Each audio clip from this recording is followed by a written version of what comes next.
টিচার্সদের জন্য একটা easy craft তোমাদের বলবো, যেটা তোমরা সকলে বানাতে পারবে।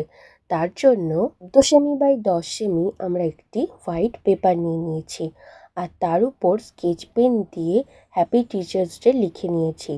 আর একটি বই এঁকে নিয়েছি, তোমরা চাইলে পেন্সিল বা পেনও আঁকতে পারো, এবং এটাকে সুন্দরভাবে কালারও করে নিয়েছি। তোমরা যারা লাস্ট মিনিটে টিচার্সদের জন্য কিছু গিফট কিনেছো, তারা অবশ্যই এই ভিডিওটা দেখো আর সবার সাথে শেয়ার করে দাও, যাতে তারাও তাদের স্পেশাল গিফটটা স্পেশালভাবে টিচার্সদের কাছে পৌঁছাতে পারে। দেখো, আমার অলমোস্ট কালার করা রেডি হয়ে গেছে। ওপরটা আমরা পিঙ্ক কালার দিয়েছি আর নিচেটা স্কাই কালার দিয়েছি, এবং একদিকটা এইভাবে আঠা দিয়ে দুদিকের কাগজটিকে এইভাবে ফোল্ড করব, আর একটির উপর আরেকটি এইভাবে পেস্ট করে দেব। ব্যাস, আমাদের কাজ প্রায় রেডি।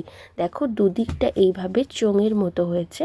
একদিকের অংশটিকে এইভাবে আঠা দিয়ে আমরা পেস্ট করে নিয়েছি, অন্য দিকের অংশটিকে ফাঁকা রেখেছি। আর একটি কাগজে আমরা লিখে নিয়েছি বেস্ট টিচার এভার, আর দুটো লাভ শেপ এঁকে নিয়েছি। তোমরা চাইলে অন্য কিছুও লিখতে পারো।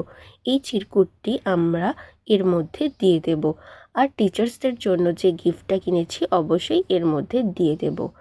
আর আমরা অন্য অংশটিকেও তারপর আঠা দিয়ে এইভাবে প্রেস করে দেব। ব্যাস, আমাদের রেডি হয়ে গেল আমাদের আজকের স্পেশাল গিফট টিচার্সদের জন্য। আর এটাকে আরেকটু ডিজাইন করার জন্য আমি কাঁচির সাহায্যে এইভাবে তিকোণ করে শেষের অংশটিকে কেটে নিলাম, যাতে একটি লজেন্সের মতো দেখতে লাগে। প্লিজ কমেন্ট করো কেমন লাগলো।